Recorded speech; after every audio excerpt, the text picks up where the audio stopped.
not to be actionable. And now they've decided there's going to be no freebies, and you're going to be targeted for regulation if you have even one use. What this leads to is some very, very strange results. The final provision, it has to be shocking. It has to be shocking. And the F word use is always shocking. Unless it's a movie that you like. So a movie like Tom Hanks' Saving Private Ryan, which is replete with scenes of graphic violence and lots of F words, when the FCC had to evaluate whether this one was going to be actionable, decided that yes, the F word Tom Hanks had to be sexual, because it's always sexual. Was it vulgar and explicit? Yes, because it always is. Was it fleeting? No, it was throughout the movie. But as to shocking, they concluded that the use of fuck did not pander or titillate or reflect shock value. Rather, the expletive uttered by those actor soldiers were in the context of a realistic reflection of reactions to unspeakable conditions and peril.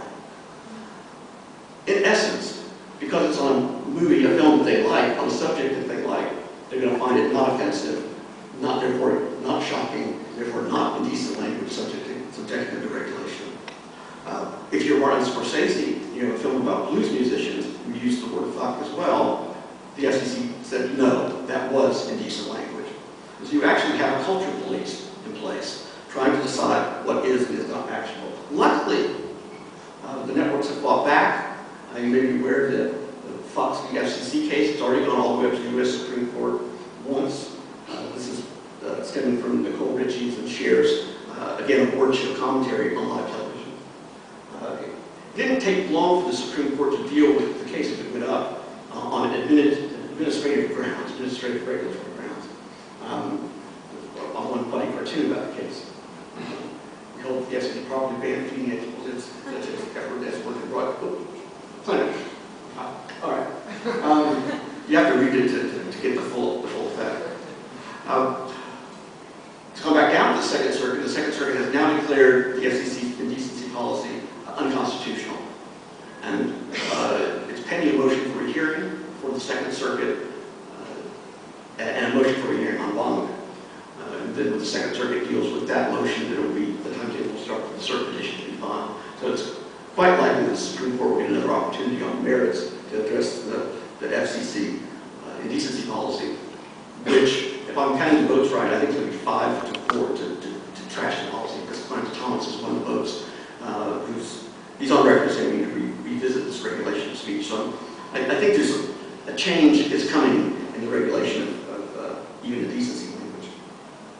Now, at the heart of what I think Professor Garry is concerned about is children. Because I heard him several times talk about children, and that's the underpinnings that allow for this new right to come about.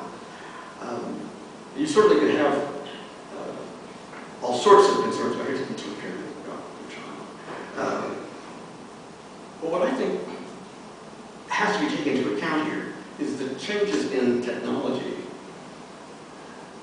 that do allow parents, I think, to exercise more control, not to abdicate it as was earlier described, but to control through rating systems and to technology what children have access to.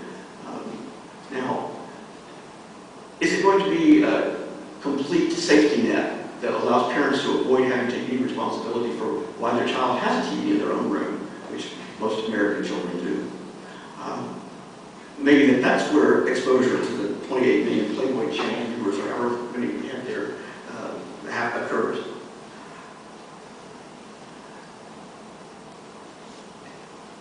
I think at bottom, I'm just get right to the heart of it. What I think we have at work here is a cultural concern about our society having gone down a road that isn't the way that Professor Garry would like to see the country develop. He wants to see a world where these things are not present. I describe that in my book as word taboo or word fetish. You get that concerned over certain types of words. The Parents Television Council, one of these watchdog groups, is certainly one of those. Who's single-handedly responsible for churning up the numbers of complaints to the FCC, which is pretty dramatic. I don't know if you have any sense of this, but in 1999, virtually no complaints complaints on programming. You get 111 in the year 2000, up to 327,000. This is being used by those who want to advocate increased regulation. Say, look, there are all these complaints. There's this flood of concern. Well, it's really one group using a website. You can click off what program you watch, what you want to object to, and with that, be able to create a vein of increased regulation. So I guess what I really want you to do is to look somewhat critically at what Professor Garry is suggesting, and at least I would show some respect to these expletives. I think that we don't need a new constitutional right, and we certainly, I don't think we need to go down a route of increased statutory regulation, as I think Professor Garry would prefer.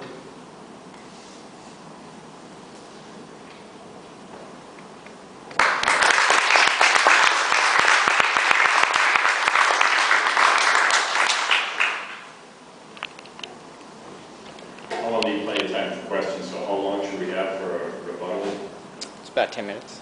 Okay.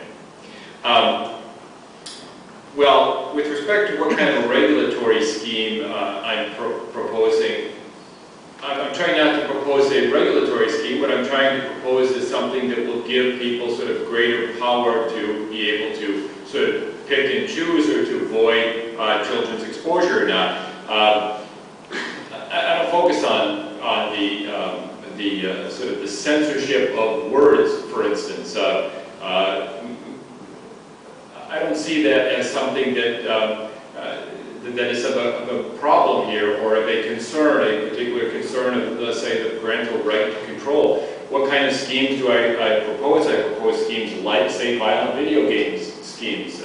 If the graphically violent video games can't be sold to underage children without their parental consent, I support that view. I think it gives greater power to parents to be able to determine what they want to. If they want their kids to have that, they can buy that. They can arrange for that very easily. Is it a burden on the child? Well, sure, it's a little burden. They can't go out and buy it without their parent being there. Balance that off against the burden on a parent who doesn't want to see their child have that. I think in my view, at least, the balancing comes out in favor of that particular scheme. I'm not looking to sort of regulate what I find objectionable. It's not my purpose in it. What is it that I find objectionable, and then keep that out. What I'm looking to do is recognize the realities of the modern media world, and to be able to give people who want to avoid their children's exposure to that enough power to be able to do so, in order to sort of effectuate that particular right of choosing or not.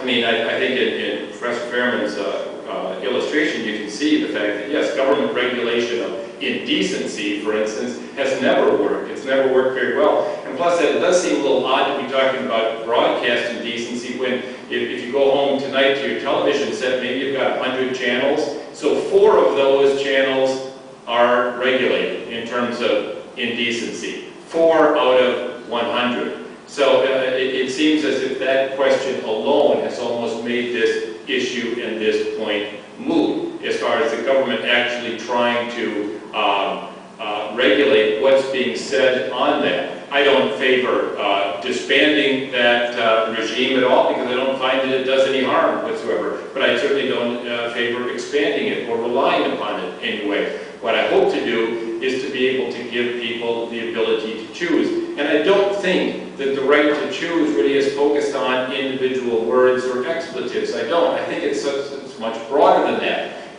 If I'm a parent, I don't want my child playing graphically violent video games. There's a lot of studies and a lot of evidence that that has a very adverse effect on one's emotional and intellectual development. That's a lot different. Playing a video game is a lot different than hearing the word fuck.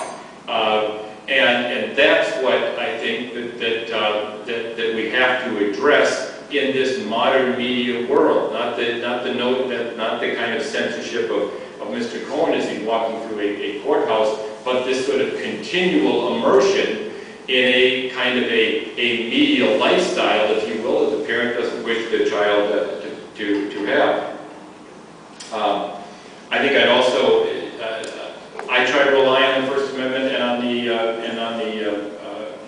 intention of the First Amendment too. When I read freedom of speech, I read freedom of political speech. I think that's what the framers intended. You have to remember that at the same time that the First Amendment was drafted and ratified, every colony, every state at that time had laws against blasphemy, had laws against related to theatrical licensing, what kind of productions could be put on, what kind of content could be put on. The framers were very used to. I'm not advocating we go back to that. What I am advocating is the framers saw as when they talked about freedom of speech, freedom of political speech, that becomes the kind of political speech that becomes, that achieves and attains the highest political or highest constitutional protection.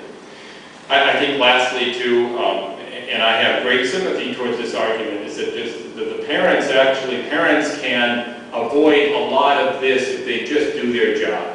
And that argument does hold up. You oftentimes see the media companies saying that. Media companies saying that it's up to parents. Parents don't have to have televisions in their room. You know, we don't handle that with respect to much else in life, and just in terms of putting it all on the parents. You know, you've got to have gun locks in your house because, well, you could make the parents just not have the gun in the house, or make sure that the parent makes sure that the gun isn't loaded. But we don't accept that argument with anything else. But I think that media companies are very successful at arguing that it's all up to the parents, and that's true. No doubt about it that parents say there's too much filth on television, for instance, too much objectionable filth.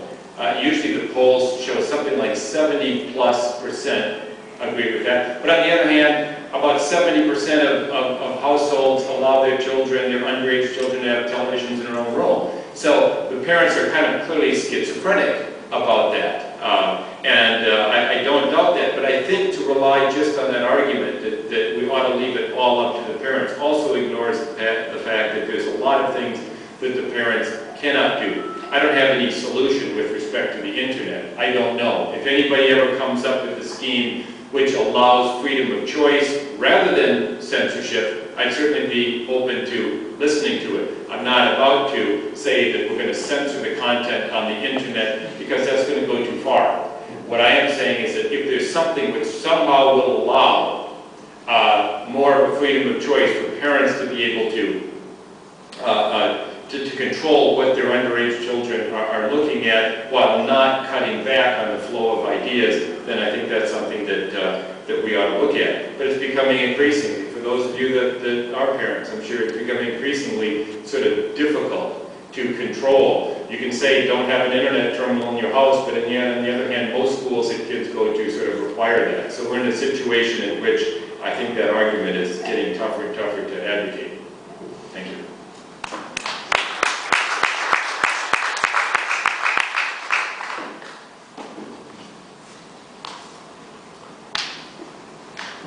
Incidentally, Professor Fairman, I think the cover of your book looks a lot better than the cover of mine. I do too.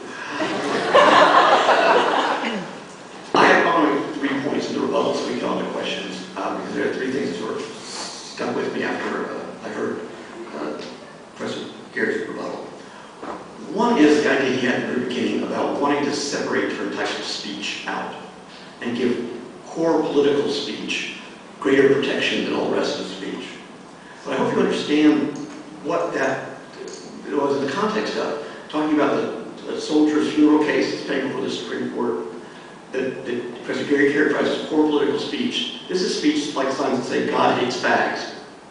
Now, I'm not sure I understand how that level of speech should be treated differently than sexually suggestive lyrics in a song. So the offensiveness barometer that we use here, I don't think it's going to track directly to what type of medium you use. So that on the one hand, you've got core political speech that should never be targeted, so no censorship. Yet I think everything else is pretty much carte blanche. Why? This is the second point I want to make. What's the harm here that we're trying to take care of? What is it? I got violent video games. I got that. I mean, one concrete example of violent video games. What was it? Objectionable filth. I don't know what objectionable filth is. I mean, what that is a standard. Everybody has